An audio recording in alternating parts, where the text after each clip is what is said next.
Buen día, buenas tardes y buenas noches, dependiendo de la hora que estés viendo este video. El motivo de presente es para comentarles algunas cosas que les pueden llegar a servir en el tema de movimiento en dos dimensiones. Lo divido en 4 puntos, espero que les sirva. Así que empecemos. Primero, al hablar de dos dimensiones nos referimos a que vamos a trabajar en el plano, con un objeto reducido a una partícula que se mueve tanto verticalmente como horizontalmente, por lo cual utilizaremos los ejes de coordenadas X e Y. Existe el tercer X de coordenadas llamado eje Z, que nos ayudará a describir movimientos más cercanos a la realidad, pero que aún no lo utilizaremos. Segundo, vamos a trabajar con vectores. Estos están dotados de una magnitud, una dirección y un sentido. Digamos el eje, este es el vector que busqué para ustedes.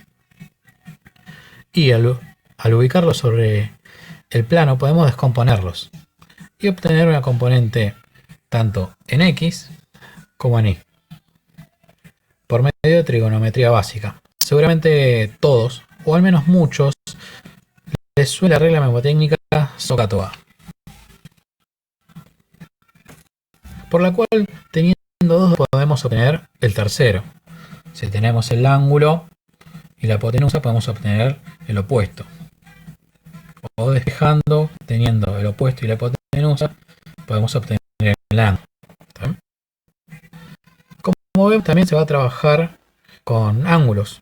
¿Pero qué ángulos? El que utilizaremos es el que se forma con el eje X, ¿está bien? Y el vector en sí, llamado ángulo de proyección. Por último, mencionar cómo con las componentes verticales y horizontales podemos calcular la magnitud del vector por medio del teorema de Pitágoras. Para los que no lo recuerdan, aquí está. Los catetos son cada una de las proyecciones y la hipotenusa sería el vector.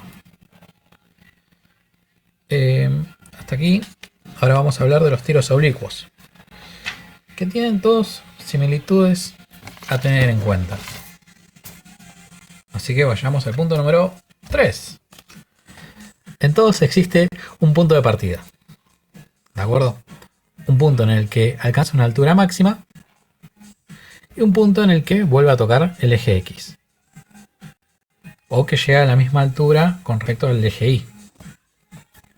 Despreciamos siempre cualquier tipo de rozamiento con el aire, por lo cual la velocidad inicial va a ser la misma, pero de signo contrario cuando vuelve a pasar por el mismo punto vertical. Surge con una velocidad, vuelve con la misma. Si el movimiento se detiene antes, su velocidad será menor, suponiendo que el movimiento llega hasta acá porque aquí hay, no sé, una casa.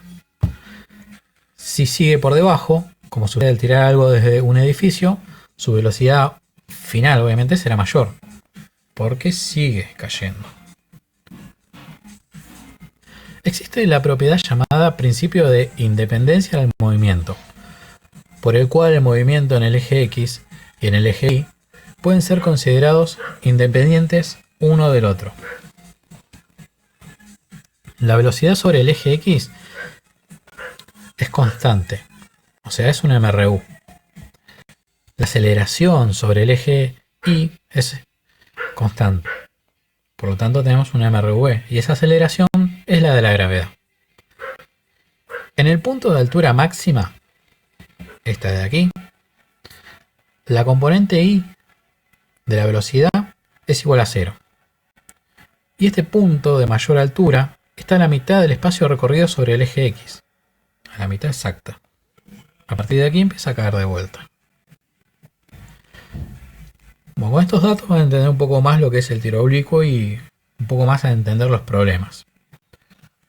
Les voy a dejar algunas fórmulas que son las que más se utilizan. No son las únicas, pero son las que más se utilizan.